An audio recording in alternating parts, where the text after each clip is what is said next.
Hello guys, this is Ben in Parts back at you with a particularly terrifying cryptid today. It's only ever been seen really twice, but it's been an absolutely fascinating twice. And today we have the Batsquatch, a creature that is... It's really as it sounds, it's a flying Sasquatch, alright? Don't ask me how it flies, don't ask me how it does it, all we need to know is that it does it. If you like this video, like the video, subscribe, drop a share, and stay tuned. 20 years ago, one of the most bizarre winged entities ever made a very distinctive appearance. It was 9:30 a.m. on April 19th, 1994, and there was an 18-year-old high school student, Brian Landfield, driving a truck from Buckley to Campone in the foothills of Mount Rainier, above Lake Caposin in Washington State, USA. And for no reason, his truck just halted. It completely deactivated. No lights, no sounds, nothing. Then, 30 feet onto the road ahead, a nightmare descended. Standing perfectly still on its hind legs, at least 9 feet tall, this entity was covered in bluish fur. It had a face like a wolf, yellow eyes, tufty ears, a huge mouth, sharp white teeth, feet like a bird, powerful arms, and fingered hands. It also had a pair of huge wings, which were folded behind its broad shoulders. And it just stood gazing at the trucker for several minutes in a horrifying face-off. This encounter, however, finally ended when the creature began twitching its wings and unfolded them, and they were so enormous they spanned the entire width of the road. And then the creature took off into the air, stirring up a huge amount of turbulence before tearing away towards Mount Rainier. Once it left, and once the truck had finished rocking and swaying due to its power, the truck suddenly came alive again, and he was able to drive home. Later that day, still incredibly frightened, he actually went back to the scene of the encounter. He wanted to find some kind of proof, but he couldn't find anything. Nonetheless, he had a very good reputation, and no one who knew him felt like he was lying. And the creature, well, how do we describe it? It was very similar to a Bigfoot, aka a Sasquatch, but it had bat wings, and of course, people began calling it the Batsquatch. Now, some have claimed there have been no more appearances of this terrified creature, but Geoffrey Hodson claimed that while visiting England's Lake District, he actually saw a Batsquatch too, and he talked about this in his book, Fairies at Work and Play. My first impression was of a huge, brilliant crimson bat-like thing, which fixed a pair of burning eyes upon me. The form was not concentrated into the true human shape, but was somehow spread out, like a bat with a human face and eyes, and with wings outstretched over the mountainside.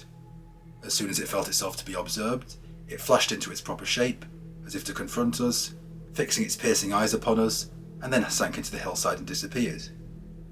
When first seen, its aura must have covered several hundred feet of space, but in a later appearance, in which it again showed itself, the actual form was 10 to 12 feet high. One Mark Phillips also claims he saw a Batsquatch, or at least heard of it.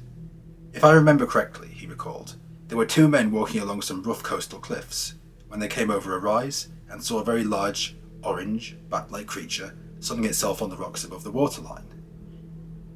I believe they described this as being a good 30 or 40 feet across. He believes this encounter was in England, although he's not sure.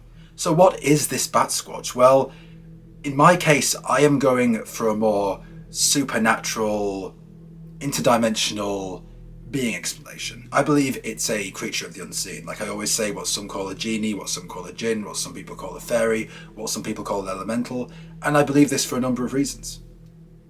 To begin with, a vertebrate with arms, legs and wings essentially has 6 limbs, which is completely unheard of, and a creature 9 feet tall would need a huge wingspan, which would even be bigger than the road, much bigger than the road, and the muscles it would need to manipulate those wings would be absolutely massive.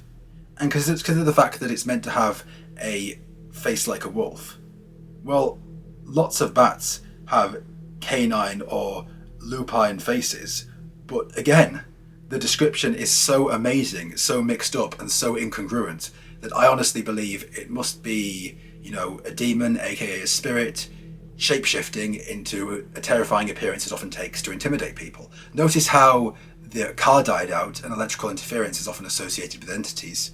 Notice how this seems to be a creature of energy, so it interfered with the car's electronics. Notice how it seemed to have a horrible demonic aura associated with it. Notice how in different places in the world, different variations have been seen also, which seem very spiritual and elemental and demonic. Do I think for a second that there's a huge species of creature which has only ever been seen about 3 times in history and seems to work in a way that's completely incongruent with physical beings? No. I think it's a spiritual creature, but this leaves open another possibility. Is Bigfoot also a spiritual creature? Is this why we haven't found it? Is the Sasquatch a being of the unseen that temporarily takes on form when seen by humans? Is this why we've never encountered it in the woods? Is this why we've never been able to capture one of them? Why we've been able to never get a really clear, definitive film? Is this why some people associate Bigfoot with UFOs and glowing red eyes and a feeling of a demonic presence? I don't know. But either way, this is an absolutely fascinating story. I really hope to hear more. Do any of you guys have any suggestions? I would love to hear them. Write them down below and stay tuned for episode 34.